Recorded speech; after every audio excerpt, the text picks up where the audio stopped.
Jai Hind everyone. Let's continue with the Government of India Act of 1935.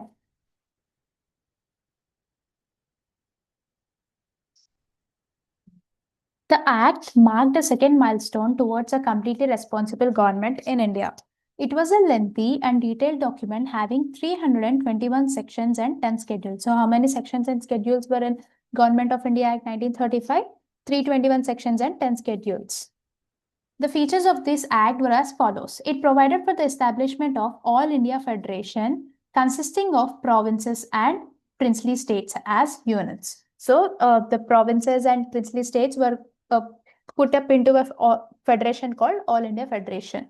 The act divided the powers between center and units in terms of three lists, that is federal list, provincial, and the next one is residuary. So before in 1919 Act, we have seen transferred and reserved subjects that was distinguished in provincial subjects. Whereas now under All India Federation, we have three lists, that is federal list, which is for center, which has 59 items, whereas provincial list has 54 items, and the concurrent is with 36 items, on which both center and provinces can make laws. And the residuary powers were given to Viceroy.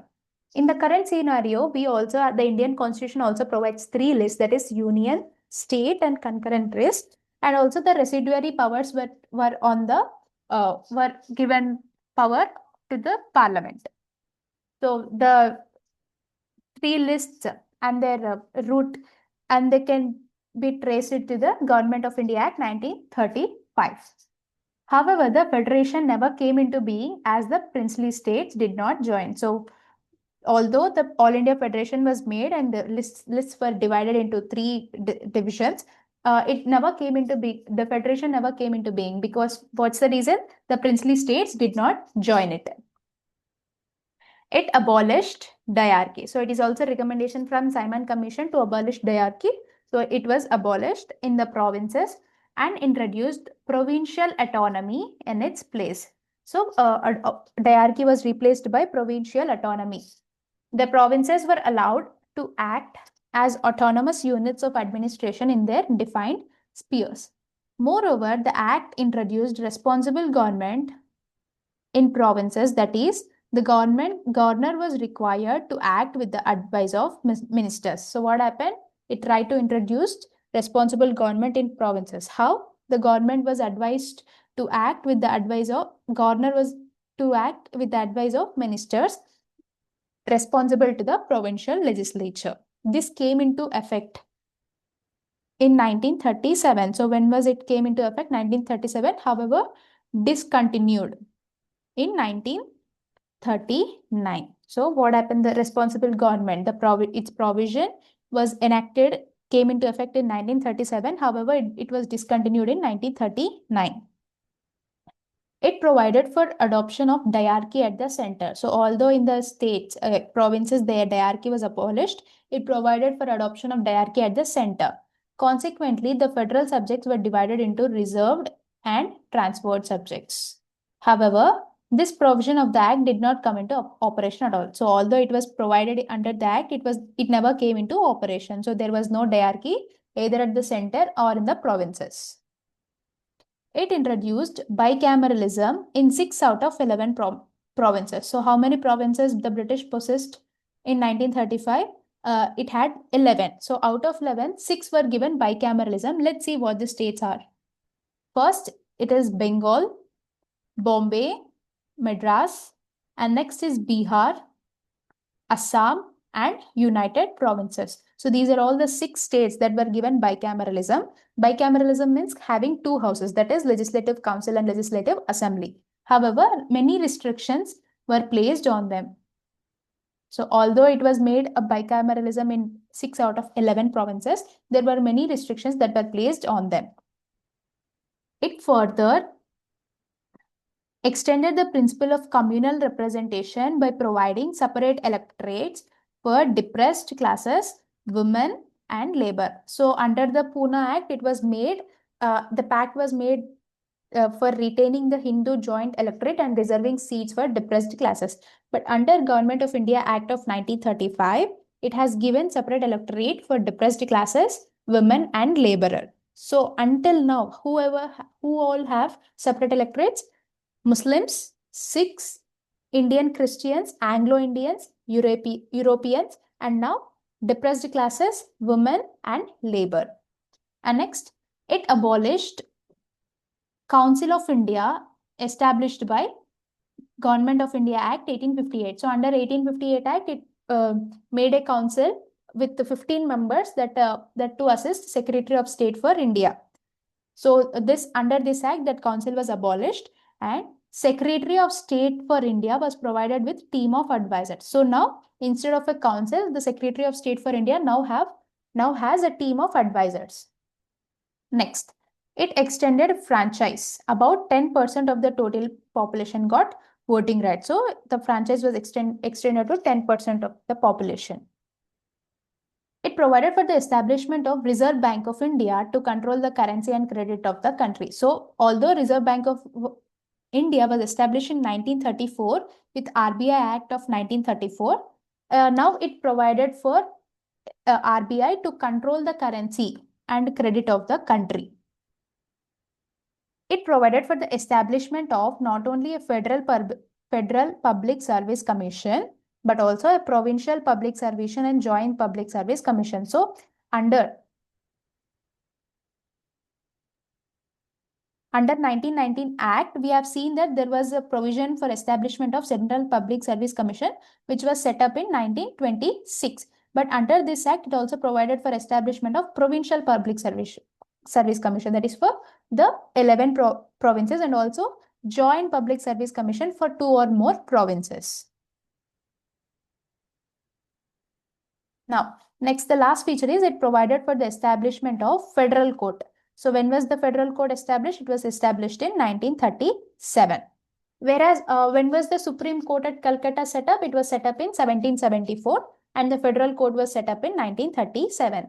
So these are all the features of Government of India Act, which are basically seen in current Indian Constitution also. Some of like the lists as they are divided into 3, that is union, state, and concurrent. And we also see there is we have RBI, which currently takes care of the currency and credit of currency of the country, and we also have Provincial Public Service Commission and also Joint Public Service Commission. And the next act and the last final act is Indian Independence Act of 1947. On February 20, 1947, British Prime Minister Clement Attlee, when on 20 February 1947, declared that British rule in India would end by 30th June 1948. So the then Prime Minister Clement Attlee declared that British rule in India would end by 30th June 1948, after which the power would be transferred to responsible Indian hands.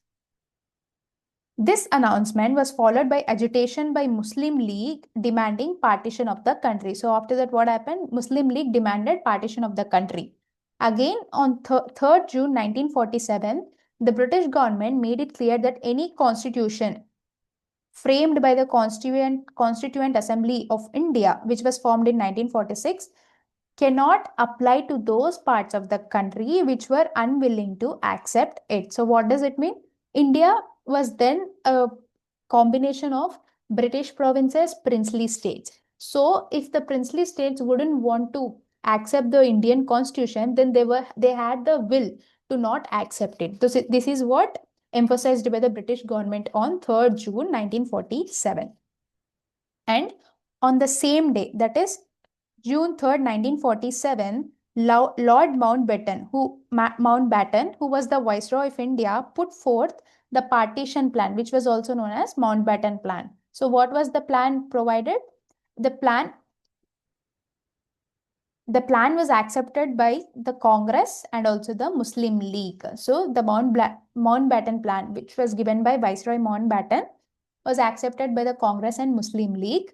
Immediate effect was given to the plan by enacting the Indian Independence Act of 1947. So according to the Mountbatten Plan, the Indian Independence Act of 1947 was enacted. So what are the features under this act? It ended the British rule in India and declared India as an independent sovereign state from what date? 15th August 1947. It provided for the partition of India and creation of two independent dominions of India and Pakistan with the right to secede from British Commonwealth. So it not only declared the end of British rule in India, it also provided for two independent dominions, that is India and Pakistan, with also right to secede from British Commonwealth. So they have the right to do away from British Commonwealth also. It abolished the office of Viceroy and provided for each dominion a governor general. So the viceroy was replaced by a governor general who was to be appointed by the British king on the advice of Dominion cabinet. So the cabinet of the Indian Dominion will recommend the person who has to be appointed as a governor general, and then the British king will appoint him. His Majesty's government in Britain was to have no responsibility with respect to the government of India or Pakistan. So the government, the king's government in Britain will have no responsibility to the government of India and Pakistan. And the fourth feature is it empowered the constituent assemblies of the two dominions to frame and adopt any constitution for their respective nations and to repeal any act of British Parliament, including the Independence Act itself. So it provided that the India and Pakistan can create their own constitution, frame their own constitution, and also they can they can cancel or repeal any act of British Parliament, including the Indian Independence Act of 1947. It empowered the constituent assemblies of the both dominions to legislate for their respective territories till the new constitution were drafted and enforced. So, till the new constitution has come up into force, till then the constituent assemblies can take care of the respective territories. No act of the British Parliament passed after 15th August 1947 was to extend to either of the new dominions unless it was extended by a law of the legislator of the dominion. So what does it mean? If any act was made in Britain after 15th August 1947, it will not be applicable to the Indian dominions unless they enact it by passing a law in their dominion. It abolished the office of Secretary of State for India and transferred his functions to the Secretary of State for Commonwealth Affairs. So, what happened? The Secretary of State for Commonwealth Affairs replaced the Secretary of State for India, and also the functions were being transferred. It proclaimed the lapse of British paramountcy over Indian princely states and treaty relations with tribal areas from August 15. So, now the Indian princely states were no longer under the British paramountcy and also the tribal areas. It granted freedom to Indian princely states either to join the dominion of Pakistan or India or to remain independent. So whatever the princely states were under existence on 15th August 1947, they had the autonomy to join either India or Pakistan or also even to remain independent. It provided for the governance of each of the dominions and the provinces by the Government of India Act of 1935 till the new constitutions were framed. The dominions were, however, authorized to make modifications in the Act. So, till the new constitutions were framed, the dominions were to be governed by the Government of India Act of 1935, but they had the lenience to make modifications in the Act. It deprived the British monarch of his right to veto bills for such or ask for reservation of certain bills for his approval. But this right was reserved for Governor General. The Governor General would have full power to assent to any bill in the name of His Majesty. So, British monarch cannot use the right to veto bills or ask for reservation of certain bills for his approval. But this power was given to whom? Governor General, who has replaced the Viceroy of India. So the Governor General would have full power to assent to any bill in the name of His Majesty. It designated the Governor General of India and provincial governors as constitutional heads of the states. They were to act on the advice of respective council of ministers in all matters. So the Governor General and provincial governors were made nominal heads of the state and they have to act on the advice of the respective council of ministers in all matters. It dropped the title of Emperor of India from the royal titles of King of England. So among the titles of King of the England, the Emperor of India title was dropped.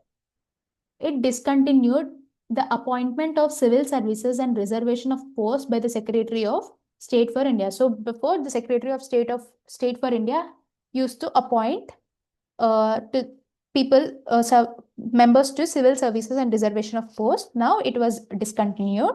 The members of civil services appointed before August 15, 1947 would continue to enjoy all the benefits that they were entitled to till that time. So although it was discontinued, the members who were appointed before 15th August 1947, they would continue to enjoy all the benefits. So this is about Indian Independence Act of 1947. At the stroke of midnight of 15th August 1947, the British rule came to end and the power was transferred to two new independent dominions of India and Pakistan. Lord Mountbatten became the first Governor General of New Dominion of India, and he swore in Jawaharlal Nehru as the first Prime Minister of independent India. The Constituent Assembly of India, formed in 1946, became the Parliament of the Indian Dominion. So the Constituent Assembly of 1946 became the Parliament, and it has been working to frame the Constitution for India. So with this, we have completed the historical background that includes the company rule, which is from which includes the company rule from 1773 to 1858, and then crown rule, which extends from 1858 to 1947. Now, before concluding the video, let's go through the interim government and also first cabinet of Free India. So in interim government, which was formed in 1946, also the Constituent Assembly, these are the portfolios held by the leaders. First, we have Jawaharlal Nehru, who was the Vice President of the Council, and he was also the Minister of External Affairs and Commonwealth Relations. Whereas Sardar Vallabhbhai Patel, the portfolios he held were Home and Information and Broadcasting. Dr. Rajendra Prasad, Food and Agriculture. So the Prasad is some food you can consume. The fourth one is John Mathai. So he held Industries and Supplies. Fifth one, Jagjeevan Ram. So Jagjeevan Ramji held Labor. Next, Sardar Baldev Singh. Bal is useful in defense. So Sardar Baldev Singh held defense. Next, we have C.H. Baba. He held Works, Mines and Powers. And then we have Liaquat Ali Khan. He held Finance. Next, Abdur Rab Nishtar. He held Post and Air. The next one is Asaf Ali, Railways and Transport. C. Rajagopalachari, Education and Arts. So what is the meaning of Acharyas? It is a synonym for teacher. So teacher teaches and we get education. And the 12th person is I. Chundrigar. He held Commerce. And then we have Ghaznafar Ali Khan, who held Health, and Joginder Nath Mandal, he held Law. The members of interim government were members of Viceroy's Executive Council. The Viceroy continued to be the head of council, but Jawaharlal Nehru was designated as Vice President of the Council. Now let's have a quick overview on the first cabinet of Free India. So who was the Prime Minister? It was Jawaharlal Nehru. And he also held the portfolios External Affairs and Commonwealth Relations and also Scientific Research. Sardar Vallabhbhai Patel ji held Home, Information, Broadcasting and also one more addition, that is States. Dr. Rajendra Prasad, the portfolio didn't change. It was Food and Agricultural only. And then we have Maulana Abdul Kalam Azad, who held Education. Next is Dr. John Mathai, who held Transport. And then we have R.K. Shanmugam Chetty, who held Finance. And then we have Dr. Ambedkar, who held Law, and Jagjeevan Ram, Labor, and Sardar Baldev Singh, Defense. And we have Raja Kumari Amrit Kaur, who held Health. And then we have C.H. Baba, who held commerce. Then Rafi Ahmad Kidwai, who held communication. And then we have Dr. Shyama Prasad Mukherjee, who held industries and supplies. And we have V.N. Gadgil, who held works, mines, and power. So out of all of the first cabinet of Free India, Rajkumari Amrit Kaur was the only woman who was part of the cabinet, and she held health ministry. So this is about the historical background under Lakshmikant's polity. Now let's meet in the next video with making of Indian Constitution. If you think the video is beneficial, please like and share the video. Thank you and Jai Hind.